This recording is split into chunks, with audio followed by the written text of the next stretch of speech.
Since before the show returned from its long hiatus, there were a lot of theories floating around in the fandom about Marcy not actually wanting to return to Earth. She says she does, but can we really believe her? Instead, she wants to stay in Utopia, in Amphibia, where she's valid, where she's valued and supported, where she commands respect, and where she gets to live out her dreams, instead of being stuck as a boring nerd back on Earth. So goes the theory.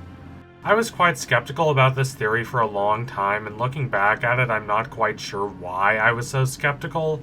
Perhaps I just wanted more evidence. Well, the evidence is here now, and I'm going to show it all to you. I've collected the main points of my argument that Marcy does, in fact, want to stay in Amphibia instead of returning to Earth. The show has given us a pretty clear indication that she doesn't really want to go home and that she would stoop to siding with King Andreas to prevent herself and her friends from having to go home. Here is my case. Here is my evidence. This is in roughly chronological order. Number 1. Why they are in Amphibia in the first place. Marcy was the one who gave Sasha the picture of the box that Anne eventually stole under Sasha's pressure. A comment Sasha makes in the Third Temple about Marcy being always the one to come up with plans furthers the idea that Marcy was the true mastermind behind the scheme to steal the box.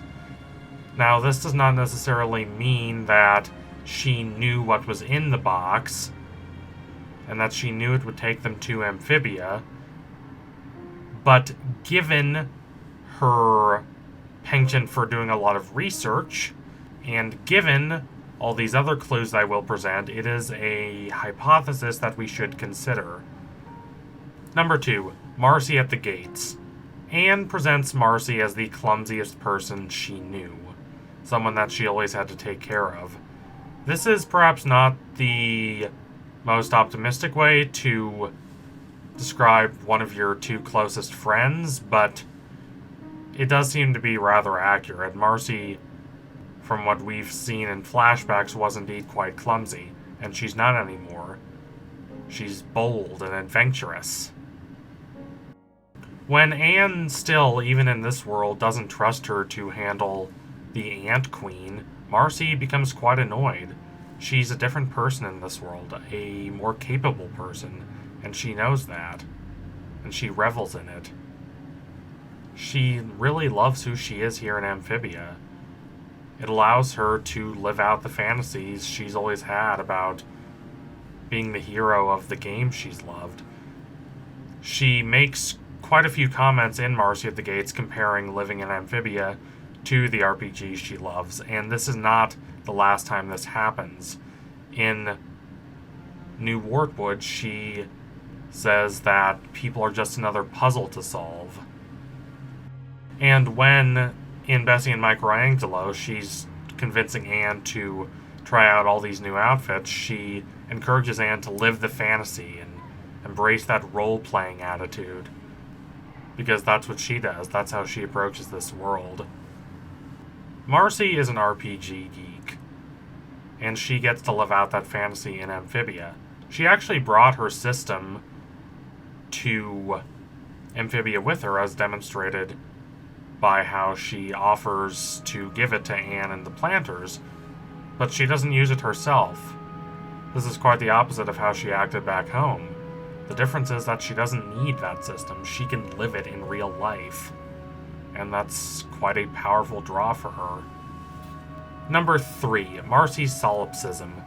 Compared to Anne or even Sasha, both of whom are quite concerned with the opinions of others and what others think of them, Marcy is different. Marcy floats off in her own little world. This can be a good thing at times, but it can also lead to her unintentionally hurting people she cares about. Think back to the First Temple, in which she is so laser focused on solving the puzzles immediately in front of her that she does not notice the unfortunate after effects her efforts to solve the puzzles have on Anne and the planters.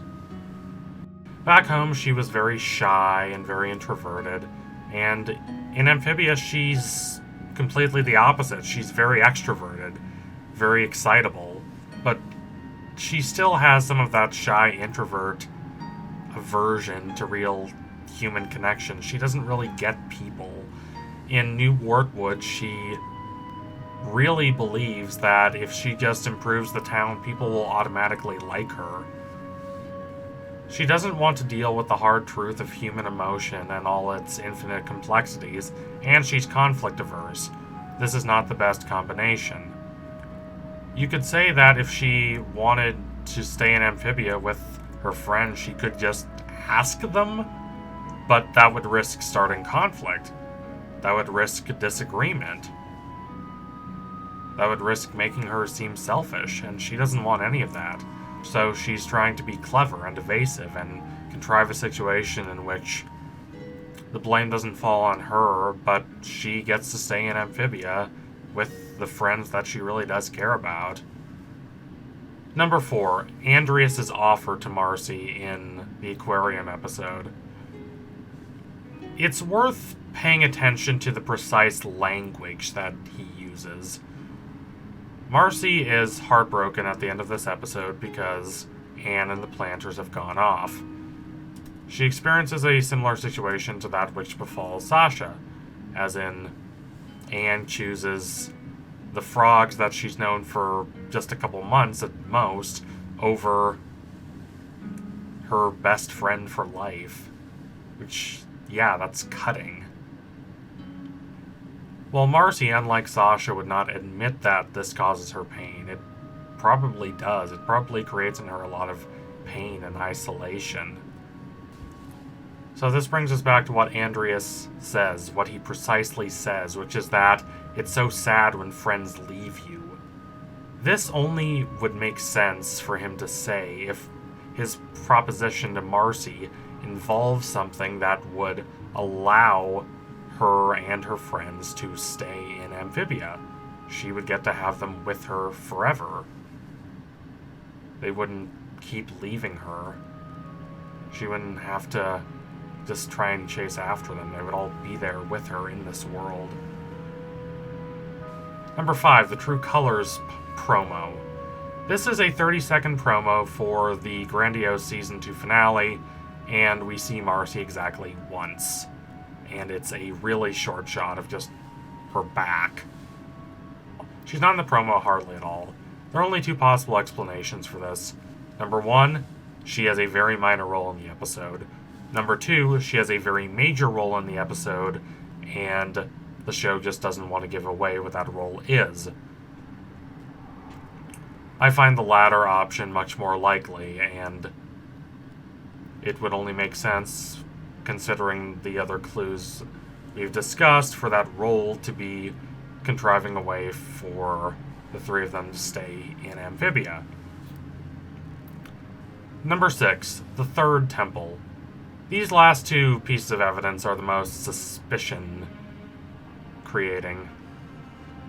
After our main trio powers up all 3 gems, they have the chance to return home. If they had wanted, they could have just opened up the box and gone home right then and there. And there was a real chance that that would have happened, but Marcy would not hear of it. She said, no. She was very adamant about this. She said that they should take the box back to King Andreas. She said that they should be cautious.